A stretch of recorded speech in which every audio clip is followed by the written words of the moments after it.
మనం మంచి కాపరి గురించి ధ్యానం చేస్తున్నాం కదా. ఆ మంచి కాపరిలోనే ఒకటి రెండు విషయాలు ఈ పదవి కూడా మనం ధ్యానం చేద్దాం. 11 వచనం, 10వ అధ్యాయం, యోహాను సువార్త 10వ అధ్యాయం 11వ వచనాన్ని ఒకసారి మనం చూద్దాం. నేను గొర్రెలకు మంచి కాపరిని, మంచి కాపరి గొర్రెల కొరకు తన ప్రాణము పెట్టును.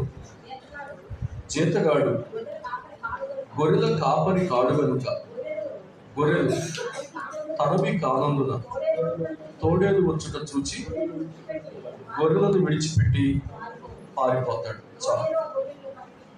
తోడేలు ఆ గొర్రెలను బట్టి చెదరదు. చాలు. దేవుడి మాటలు మనందరి కొరకు దీవించును గాక. నేను గొర్రెలకు మంచి కాపరిని అన్నాడు.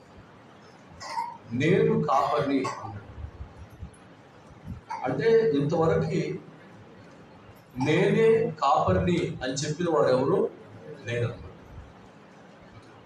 యేసయ్య ఒక్కడే చెప్పాడు, నేను గొర్రెలకు మంచి కాపరిని.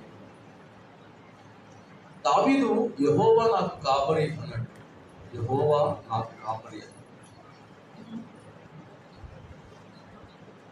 కానీ ఇక్కడ నేను మంచి కాపరిని అంటే 23వ కీర్తనలో ఉన్న కాపరి వేరు,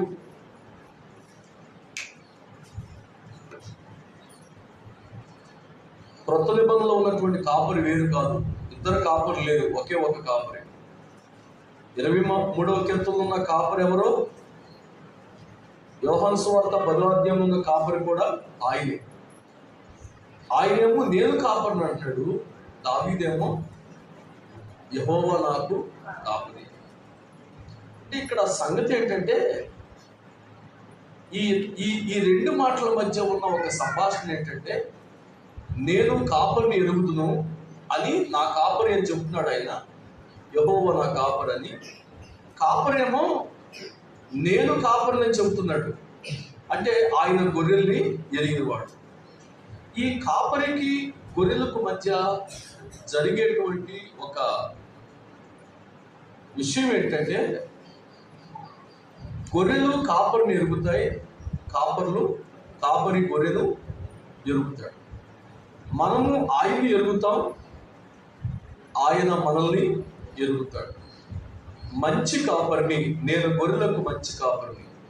మంచి కాపరి గొర్రెల కోసం ప్రాణమును పెడతాడు అనే మాట